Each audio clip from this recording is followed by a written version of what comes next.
Guys, welcome to my channel and आज मैंने जैसा कि बोला था कि 21 डेज चैलेंज करूँगी एंड डे 1 स्टार्ट होता है आज से। आज है 8 अप्रैल, तो आज से स्टार्ट करते हैं। अभी मेरी फिजिक्स की क्लास है, उसके बाद केमिस्ट्री की क्लास है। क्लास लेने के बाद अपना पूरा सिलेबस कंप्लीट करते हैं, रिवीजन करते हैं। तो let's start. Bye. Now I am making to do list कि मेरे को आज पूरे दिन में क्या क्या करना है, और मेरे को ये समझ में नहीं आता। मैं टू डू लिस्ट बना लेती हूँ, फिर उसमें देखती नहीं हूँ। फिर जब लास्ट में आता है तब देखती हूँ कि क्या क्या हुआ क्या क्या नहीं हुआ, तो कोई फ़ायदा नहीं रहता। पर फिर भी बना लेते हैं, थोड़ा सा आइडिया रहता है कि क्या क्या करना है। फिर मैंने स्टार्ट कर दिया था केमिस्ट्री में। सोच रही थी कि केमिस्ट्री को थोड़ी सी एनसीईआरटी पढ़ लूँ फिजिकल केमिस्ट्री में। तो मेरे को फिजिकल केमिस्ट्री में समझ में नहीं आता एनसीईआरटी। ऑर्गेनिक में तो पूरी एनसीईआरटी अच्छी लगती है, बट फिजिकल में समझ में नहीं आती एनसीईआरटी से करना। तो फिर मैंने वो क्विट कर दिया था ये वाला आइडिया। फिर मैंने एनसीईआरटी से करके फिर मैंने लेक्चर देखा था, तो वो भी लेक्चर भी थोड़ा सा छोड़ दिया था, वो समझ में नहीं आ रहा था। मैं अब डिटेल लेक्चर देखूँगी, उसके बाद कुछ करूँगी।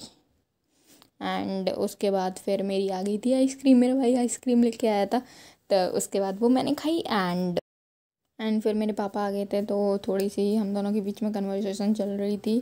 एंड फिर मम्मी ने बोला कि फ्रूट काट लाओ, थोड़ा काम तो कर दिया करो। यूजुअली मम्मी ऐसे ही बोलती हैं कि उधर उनका बच्चा देखो कितना काम करता है और तुम कुछ नहीं करते। तो ये ताना सभी को मिलता है, ये नहीं है कि आप अकेले हो जिसको मिलता है।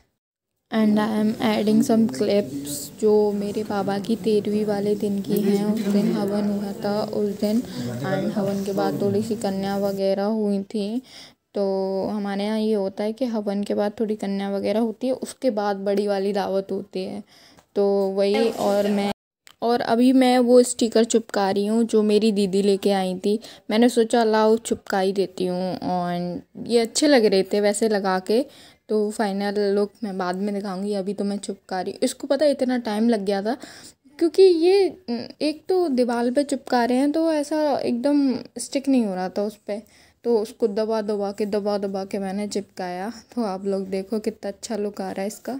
देखो अच्छा लग रहा है ना, क्यूट लग रहा है। वैसे कुछ भी हो, लगाया किसने है आखिर, मैंने। और फिर उसके बाद मैंने आज पढ़ा था चैप्टर नंबर 5। तो मैंने अच्छे से पीपीटी नहीं कर पाई, पीपीटी के मैंने कुछ सवाल ही किए थे।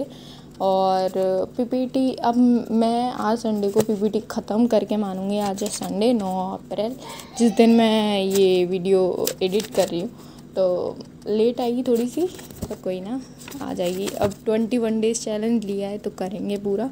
तो मैं वही कर रही थी, मेरे से कुछ क्वेश्चंस नहीं आए थे, तो मैंने कहा छोड़ो इन्हें, हटाओ, दूसरे करते हैं। तो जितने बच्चे हैं ना उतने आज करने हैं मेरे को। एंड आज शायद फिजिक्स की भी क्लास है, तो उसमें क्वेश्चन प्रैक्टिस कराए जाएंगे। तो बस क्वेश्चन पे क्वेश्चन करते रहो, बस ज़िंदगी संवर जाएगी।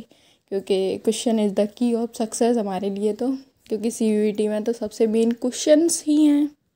सब बोलते हैं कि consistency is the key of success, मैं बोलती हूँ question is the key of success for CUET। तो मैं ड्रॉपर हूँ, तो मैंने पिछली साल भी CUET दिया था, बट पिछली बार नहीं हुआ था क्योंकि मैंने एक तो गलत कॉम्बिनेशन ऑफ सब्जेक्ट चूज़ किया था। दूसरा मैंने PCM को छोड़ के मैंने आर्ट्स के सब्जेक्ट की तैयारी की थी, तो मेरे को इतना ज़्यादा नॉलेज नहीं था, और मैंने इतनी रिसर्च भी नहीं की थी DU के बारे में। तो फिर उस वजह से, एंड अब की बार तो फोड़ देंगे, कोई ना, जो हुआ सो हुआ, जो होता है अच्छे के लिए होता है। एंड मुझे पिछली बार कॉलेज भी अलॉट हुआ था, बट अच्छा कोर्स नहीं मिला था। तो इस बार होप है कि अच्छा कोर्स भी मिल जाए, कॉलेज भी मिल जाए, नॉर्थ कैंपस मिले और बढ़िया। तो बस यही है। तो बस मेहनत करते रहो, सिलेक्शन तो ज़रूर होना ही है। तो सिलेक्शन कहाँ जाएगा। तो उसके बाद मैंने डिनर किया था जिसमें बनी थी भिंडी। तो मेरे को वैसे ख़ास कोई भिंडी पसंद नहीं है, बट चलो खा लेते हैं। एंड उसके बाद फिर मैंने GT का रिवाइज़ किया था। GT में मैंने GK थोड़ा सा पढ़ा था, जो फर्स्ट होते हैं प्राइम मिनिस्टर वगैरह वगैरह वगैरह, वो चीज़ें पढ़ी। क्योंकि GK भी उतनी इम्पोर्टेंट है जितनी कि हमारी रीजनिंग वगैरह है, क्योंकि उससे भी क्वेश्चंस आते हैं GK करंट से। और GK तो ऐसी है कि GK में तो वही क्वेश्चन रिपीट होते हैं। करंट अफेयर्स तो ये है कि कहाँ से आ जाएं, क्या आ जाएं, कुछ पता नहीं, बट वो तो वही क्वेश्चन आने हैं। एंड मेरा अभी सिलेबस जीटी का सिलेबस तो हुआ ही नहीं है, तो मैं बस वही कर रही हूँ क्योंकि मेरे को सिलेबस पूरा करना है जल्दी से जल्दी। एंड आपको ये वीडियो अच्छी लगी हो तो यार शेयर भी कर दिया करो कभी, एंड सब्सक्राइब कर दो।